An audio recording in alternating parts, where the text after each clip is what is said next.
Ladies and gentlemen, welcome back to another episode of the No ID Podcast. I have here actor, writer, producer, comedian. Sure. This man has been killing the game since I met him before, and one of the most organized comedians Yeah. I ever met. The one and only Charlie Cantrell. How you doing, bro? Good. I think there's like no one's organized. I think I'm not really organized. It's more of just everyone else is just like, just a degenerate alcoholic, just not knowing. And I just show up with like a notepad and they're like, wow, this guy's really got his shit together. I knew you was organized when you gave me a table of contents for you. Oh, yeah. Okay, I do have that. Yeah. And you had them timed. Yeah. This one's 3 minutes and 58 seconds. Yeah. This one's 4 minutes. I'm like, okay, Charlie, I see what you're trying to do, bro. It's a bit overkill. Yeah. It's all good, man. How's everything been in NY, bro? Good. I got there in late September, moved from Hampton Roads to New York. It's nice. It's I got a few spots going that went well.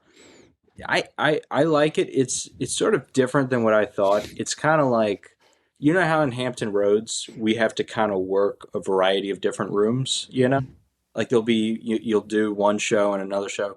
In New York, it's kind of like there's a lot of different options for shows, and comics kind of just pick one room and do that, commit to those few rooms, Which is, it's just a different mentality. I like both. Both are interesting, but it's, I think it's a different form of game in different places. But I like it. It's nice.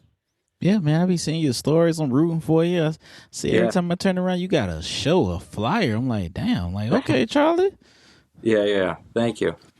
And we met at the venue a while back. When did you start going there? That's the spot in Hampton Roads, yeah? Yeah, man, I started going 2019. Okay. What about you? February of 2019 is when I started. Yeah, man. Yeah.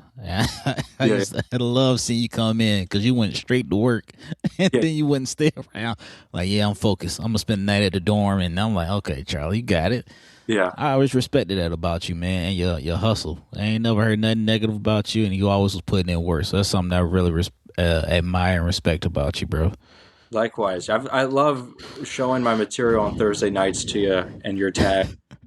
It's always pretty solid information that's helped a lot. Hey, I appreciate it. Yeah. Hey, like I told you, the day you headline a theater, you get on SNL, just like, I know somebody in Virginia. Of course. Likewise with you. When something that's a two-way streak. You can't just put that on me. It's going back at you. For sure, man. So how did you get your start in comedy, bro? How did you decide to do it? I started when I was a junior in high school. So I was like doing a lot of comedy writing before then. And, I would write funny stories and I would kind of submit it into either school things or festivals. And it wouldn't really work. Like my writing was compared to like dramatic work. Like other people would be writing very serious stories about, their childhood trauma. And I would just be, talking shit and all that. And it would never do well in those competitions. But someone turned to me and said, hey, if you did this on stage, you can really do well as a stand-up. So I kind of felt like, okay, that's an avenue I should explore. And I saw the venue. I went to one of the venue shows when I was like 16, and I saw it and I was like, oh, okay, this is where I can do stand-up. And I just started writing an idea of a stand-up set. And February of 2019, when I was a junior, I did my first stand-up set at the venue. And I graduated college in May. There was a year where I just didn't go to college because of the apocalypse of the pandemic. So 1 year behind, but still happy with it. And it's always been nice to head back to the venue to iron out material. But so that's how I got my start into it. Yeah, definitely. For people that don't know, we go to Iron Sharpens. We met at Iron Sharpens Iron, the venue on 35th Street. Thursdays from 9 to whatever time for $5. We got to work on our material and get critiqued, not just from our mentor James Cooper, but from other comedians, and that's how me and Charlie became close. And yeah, that spot changed my life because my stand up used to suck back in the day. Yeah. So you know what I mean? Yeah. You know how it is when you first start. You just like you think you killing it, but then you really not. And then you get humbled that one show, and it's like, okay, yeah, man. So who was some of your like inspirations in comedy? Like who were some of your favorite comedians that you watched? It was like, yeah, I want to do this. I would say for me it was Conan O'Brien. I would watch the late night with Conan, like all old clips of that and the show on TBS. I liked him probably the most as far as a comedian. He wasn't a stand-up. He kind of started off as a comedy writer and doing a little bit of improv, which is different route. But I felt like that inspired me the most. And him, Gary Shandling, the stand-up, Gary, I loved the Larry Sanders Show. And there was a documentary Judd Apatow did on him called The Zen Diaries of Gary Shandling. And it was kind of like just talking through the processes of stand-up, like how the stand-up, he was a writer who, did well as a writer and then translated that into stand-up. And I was like, okay, I can see a path for myself to get the courage to go up there as a writer. And I liked Gary Shandling. I thought he was interesting because he used stand-up as a way to be authentic, to like channel his authentic self in front of a wide group of people, which I always thought, was really interesting. And Conan was very smart. I mean, he went to Harvard, but he was never pretentious, which I loved. And it was like, it was very silly and dumb material, which I was like, oh, okay, it works on many different layers. Like you can be smart and you can also just do whatever and enjoy it. That's why I liked Conan a lot. Chris Rock is great. I think he's maybe the smartest comic stand-up of all time. I would put him in the top 5 stand-ups of all time, in my opinion.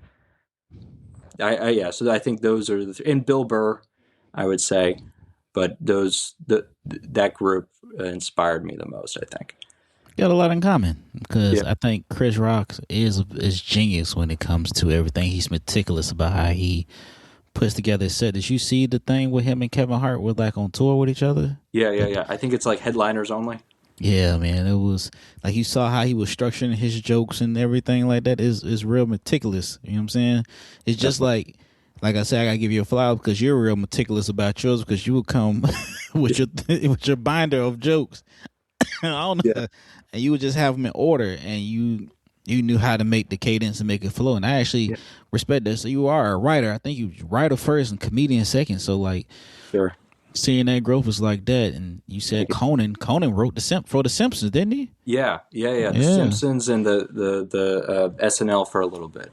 Yep. I can be a little bit too extreme, and I'm taking improv and exploring that because I think that I feel very comfortable when there's a script, but I feel like I want to try to take that away. And this year I've been working really hard on going up there with just kind of a simple premise idea and talking through it with an audience. I'm not doing that on a weekend show, where it's like, okay, you have to be good. I'll find the open mics and be like, okay, here's this simple premise and talk it out and trying to get better within that and explore that route. And I felt like that this year I've been working in that, pushing myself away from the countless binders. Of course, I still have them, but, pushing myself a little bit away from it. Yeah. Yeah, all right, man. Everybody can have those binders. I actually started trying to do like write one word. That's my premise. And then I'm going to go ahead and talk myself through and see if it works. Yeah. And I've been doing okay. Sure. Do you remember the first time you bombed, Charlie? Yeah. So I did well my first stand-up set, and I was happy with that. That was me in high school. Second time I did well. I think the third time I went to the Pin Boys bowling alley, which I think that, so it's a bowling alley in Virginia Beach where I drove. And by the way, I was 17, junior in high school and all that. My dad was driving me to these shows. So I would get into the room, these comedy rooms, being like, "Hey guys, it's me. I'm here. I'm real tough." And my father's with me as well, So, which I'm thankful for my dad for driving me. In hindsight, I'm like, especially to bring someone to an open mic, a family member to like have to sit through. I mean, open mics are great, but also they're terrible, It depends on the spot. But it was a bowling alley, Pin Boys in Virginia Beach, and there was a bar there. And no disrespect, I'm sure everyone that runs that place is an Eagle Scout. But that night was it's just a bunch of comics in a room heckling other comedians. So I just like went up there and just nothing hit. It was just other comics heckling me. And it was like the smoke, everyone was smoking and it was just hard to breathe. I remember that being one of the ones where I was like, all right, that was a tough one. And it's tough to like, especially when your like relatives are there watching you. And you're like, yeah. And it's like, okay, you gotta sit through it, which builds the leather of like, okay, I can do that. And also it was just a bowling alley, which is a weird, just an odd combination. There's like a lot going on in that room. Yeah, I had a couple of bad ones when I first started. I went to a bar, it was just down the street from my house, which is Southern Flair. And you could not cuss at this bar. Like you could not cuss on the mic. And they tried to run it like a show. Yeah. And I got a chicken bone thrown at me. Oh, that's funny. So like I did another one at Tropical Delight. I brought my family. Yeah. My family bombed. And then I think my last bomb was long shots. You had a pool hall. I had a pool hall. Long shots in Virginia, on Military Highway, that weird part of like Virginia Beach, Chesapeake, and Norfolk connected. And I was there. A bar fight broke out. Oh, so wow. In the front, smoking bar, they had a room for us. In the back, they had just straight pool, like pool, smoking, drinks. And a bar fight broke out, and I was like, "Damn, I think I'm about to retire from comedy for a little bit." Yeah. How did the chicken bone being thrown at you? What did you like? Irritate someone and they threw it at you? Like what went down with that one? It was so for about 3-4 weeks. It was one lady, and when you had these bar with these bar open mics, you're literally performing 2-3 feet from the bar. Sure. So every Monday, I would go there, and this lady just heckle, underneath her breath, like we can't hear her, and she was just going in. So I just snapped. Yeah. And then she said, "You wouldn't listen." Whoop, chicken bone thrown right at me. I said, "All right, what else can I do?" And then they cut the microphone off on me because I went in. Yeah. So I think I'm a long way from that one. Yeah, I enjoy. I'm very proud that I've bombed, Yeah. Because it's like there's very few failures like that in life that you like if you can get through that, you're like, okay, everything else is fine. And most of the time there's sometimes it's, you're working out some new material and it's not quite working. And sometimes you'll have a joke that's good, but it won't connect with that exact audience. And it's like, okay, there's a disconnect. But a lot of the times it's like, these are just weird rooms that we're doing, especially in the open mic, where it's like, okay, it's just like psycho. Like if you're at a bar on a Wednesday night at 7 p.m. listening to me tell jokes, you've got a lot of issues, So it's like, I don't really trust you as a focus group of this material, so it's already a weird situation to begin with. But yeah. I'm trying to think of what else. But yeah, those were, I think once I got through that first year, I feel like your first year of stand-up is just surviving it. Like you come away with a few good jokes, but you're mainly happy that you just dealt with like the craziest forms of society, And then you can slowly build. And of course, I'm still growing, learning and stuff.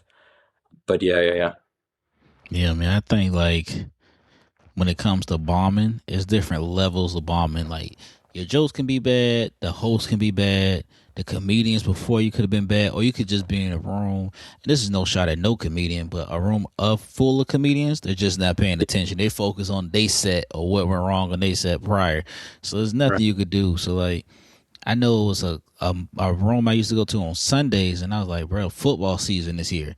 Yeah. Why are we doing Yeah. open mic comedy on a Sunday?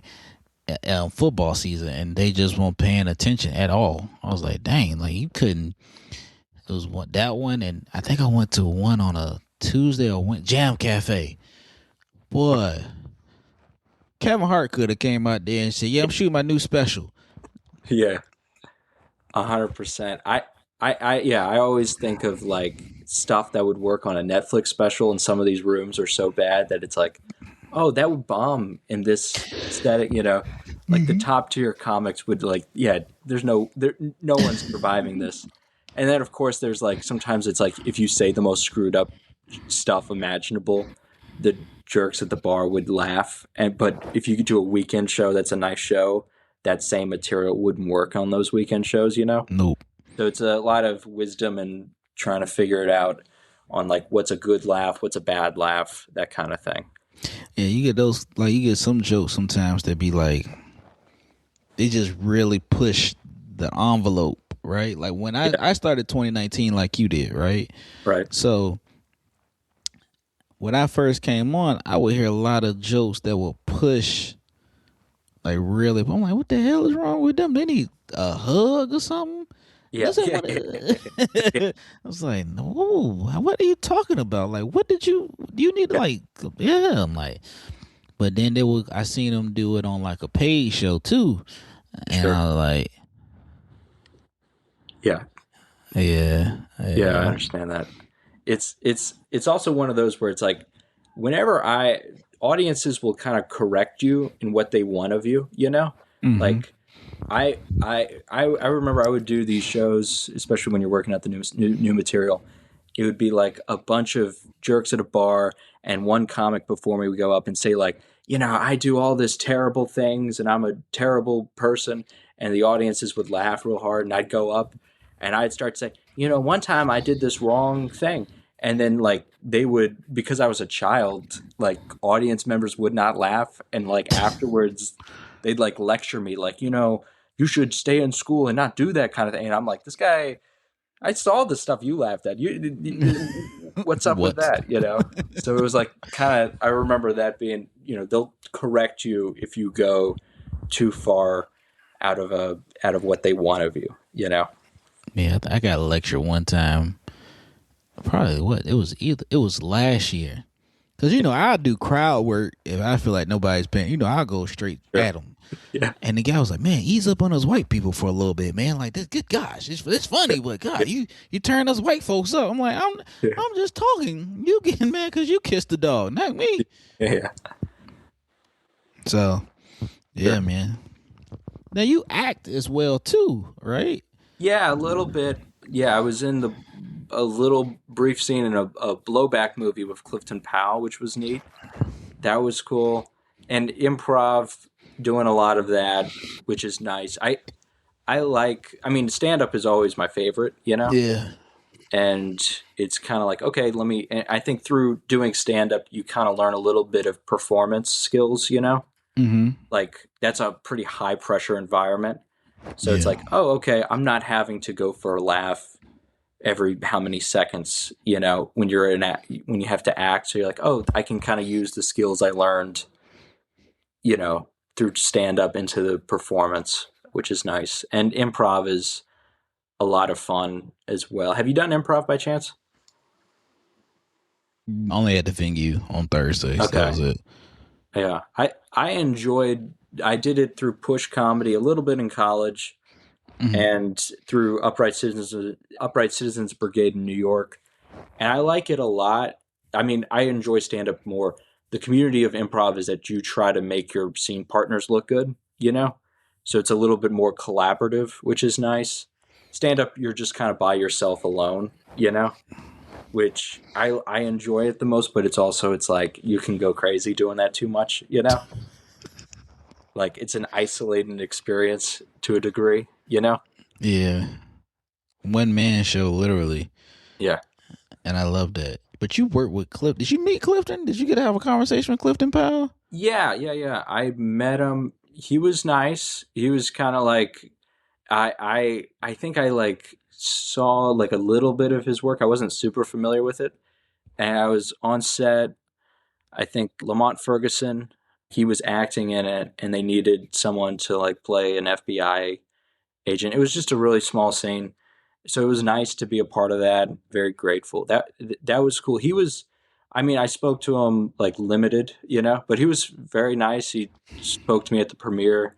He's like, "Oh yeah, but that was kind of it. But it was fun to be in a scene with him. I was just like, he's very like theatrical, to put it mildly.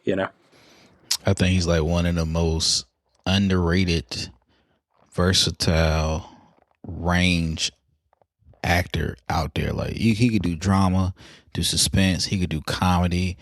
I don't know if he's done horror yet, but I know he has mad credits, and I like the fact that he works with established actors and directors, but he also gives shots to those that's trying to come up and get to that established part. You feel me? So Yeah. He was really nice. I went to like the premiere in Hampton, Virginia, which mhm. was nice to be a part of. He showed up there, which was nice. That was like a cool memory to have. I was like, all right, that's nice. It'll be a good reel for auditions as well. Charlie, you don't be popping your shit for real. You be like, you be doing all this stuff. You don't be popping your shit. You be like, yeah, all right. I've worked with Clifton Powell, Yeah. and yeah, you like, It sounds bigger than it is. It sounds like a big deal, but it's just a bunch of little things building up. yeah, I yeah, yeah, bro. You always been humble though, organized. I'm gonna keep sure. calling you organized, but organized and humble. So like you're up in New York, right? Yeah. And you've been there since what, September? Late September. So Late and then I September. got back a few days ago for the holidays.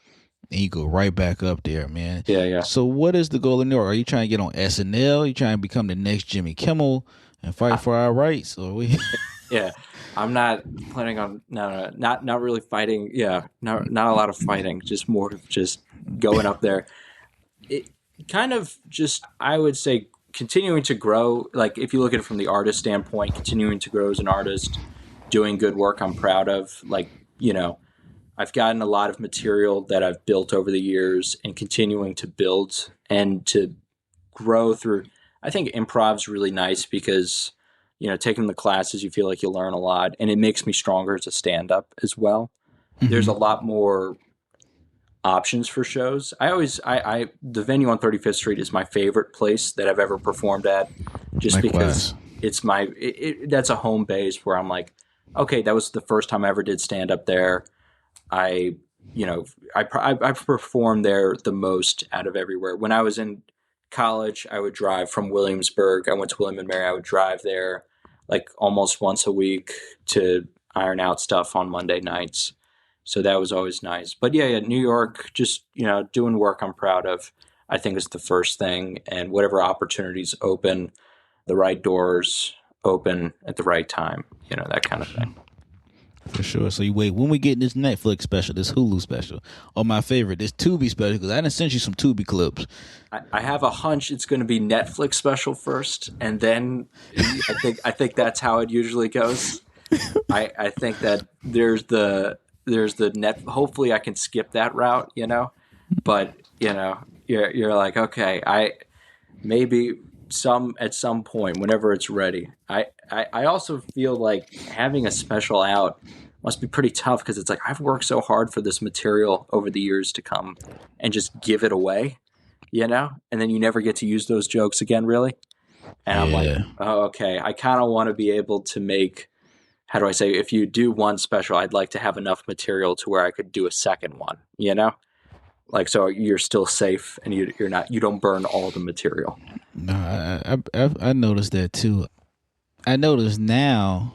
I've noticed that Max or HBO Max, whatever they call themselves now doing the 30-minute specials, which is Sure. dope because you got to think about, man, we spend what, hours and weeks and months. How much time we spend just to get a good 10 minutes? Yeah. You know what I'm saying? So I don't know. I would go the Tubi route before I went to the.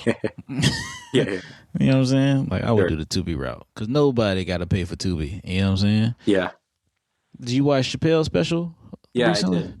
I Okay, did. what's What your was your thing? thoughts on it? You go first. Yeah, Greatest storyteller sure. next to Dick Gregory. Here's the crazy thing about this, right?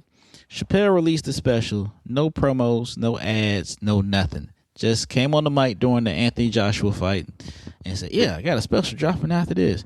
I said, "Oh." And I think Chappelle is more of a storyteller, but he's also a thinker. I'm yeah, not gonna say too much for people that haven't watched the special or whatever the case may have you, and I don't want to get canceled on here yeah. because I haven't made it yet. Sure, sure. But he's a thinker, and the way he puts stuff together is amazing. The Yeah, only thing I say when Chappelle drops a special, I don't know about you, but sometimes in this comedy community, you get the next person that feel like they the next Chappelle, and they go off the rails and does the same shit. And I'm like, all right. So you had Chappelle on Friday, right? yeah. Then Sunday we had Ali Sadiq special come out, and I think this I is didn't see. fifth special this year. Okay. And then Christmas Eve, Ti dropped his special, which I have not watched, and I don't think I plan on watching it. Yeah, But I think Chappelle and I'm gonna put Ali Sadiq and I like the greatest storytellers next to Dick Gregory. And I know he is a horrible person, done some horrible things. Bill Cosby, and you got Chappelle and Ali like fighting for that sure. third, fourth spot. But they're like on Mount Rushmore. Those four are like the greatest storytellers of all time. What did you think about Yeah. the special? I thought it was, yeah. I mean, he's proficient. My favorite joke of his wasn't in this special, but it was the one where it was about Anthony Bourdain and his friend growing up in Foot Locker. And I want to say it might have been the opening of Sticks and Stones, where it was a 5 minute long setup to a punchline. And I thought that was when I was like, oh wow, like at our, I think at the time I was just doing like little 5 minute sets here and there. And I was like, for your whole set to have just one big punchline at the end is insane, you know? But I always feel like storytellers do well in longer settings, like there's some comics that aren't storytellers. They're like Rodney Dangerfield. It's just bang, bang, bang, just short little one line, or like a Mitch Hedberg type comic. And then there's those. I think I'm a little bit more in the storyteller realm, where longer setups, longer punchline. I'm not doing 5 minute setups yet, because I don't want to like walk a room, I don't think the Yeah. audience trusts you that much to go that much. He's nice. I like the special. I did enjoy. I think my favorite of his, Killing Them Softly, is still really good, but he has an interesting arc of his career as an artist, where even though like I might enjoy Killing Them Softly the most, he's still done very interesting work and can grow as a person. He's like, every special you watch, it's a different person than the last time you saw him, So it's like, he changes. I think Bill Burr does that a lot, where it's like every special is kind of a different person, and over the years he changes it, and that's kind of what I like most about comedy. And Gary Shandling kind of said he's using stand up as a way to grow as a person. It's a vehicle to be his authentic self, that he's always growing and chasing. And I think that's a really interesting thing. Of course, sometimes I'll have a joke that I wrote at 17 that I'm still using today, So I'm not really, in some ways, you're not growing because you're just keeping a few of the same old material. But yeah, it is also hard to do it complete when you burn all that material in a special. It's hard. You got to go back and grab, new jokes, which is tough. And I always feel like, okay, I'm curious as to how long did that take for him to create that special, Chappelle? Because a lot of the events happened over the summer. So it's like, okay, let's say July is when he first created those jokes till now. To come up with an hour from July to now, I'm like, that took a lot, Yeah. and it's like, okay, that's a lot of energy, because it takes me much longer time to come up with an hour than 3 months. Hey man, I Uh, think I yeah, think Kill 'Em Softly was dope, and that's my favorite special of Chappelle, and the reason being because in 1 hour he told 4 jokes. yeah. So in That's 60 minutes, that man did 4 jokes. So you can't. yeah.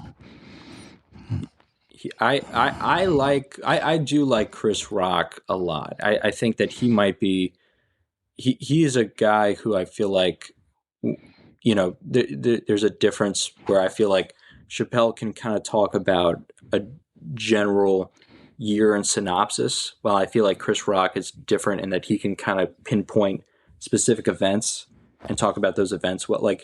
I feel like what happened, Chappelle, I think, is trying to do something different where he always wants to do a special that takes over. Here's what's going on in society right now, and kind of a general synopsis. Well, I feel like Chris Rock will pinpoint one angle and talk about that one angle a little bit more within his specials. Do you think you can disagree? Do you agree with that, or? I definitely agree. Yeah. Uh, Rock is a legend, and my favorite special is Bigger, Better, and Blacker. Bigger and Blacker. If you did you see that special? I've seen all of them, and then it becomes to the point where it's just individual clips of bits. Yeah. Like I can divide Chappelle's specials into like, okay, this was on this special, that one. Rock just kind of becomes specific jokes that float around in your head. Mm-hmm. He's a goat. Yeah, He's a goat. Charlie, I know we kept rescheduling and stuff like that. I had some home repairs going on.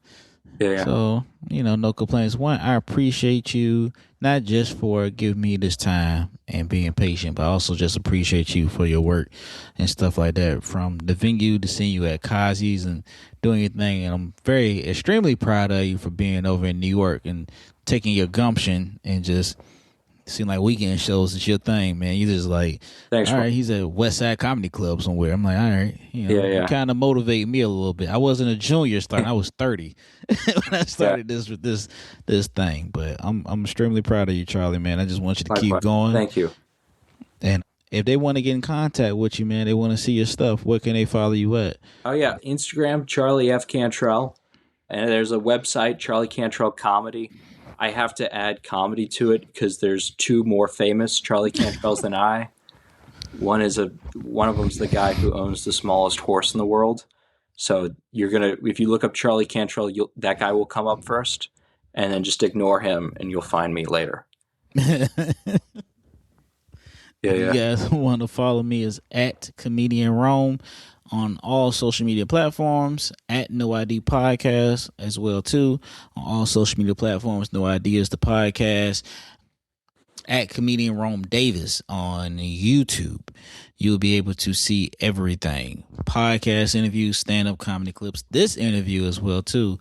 And we're gonna go ahead and sign off. I really appreciate you guys, and when you guys actually do follow Charlie, repost, like, share, comment, and subscribe to all his stuff that he's doing. He's doing some great things over in New York. Thanks, Rome. I appreciate it. Very proud. You're a good friend. Thank you for being there for me.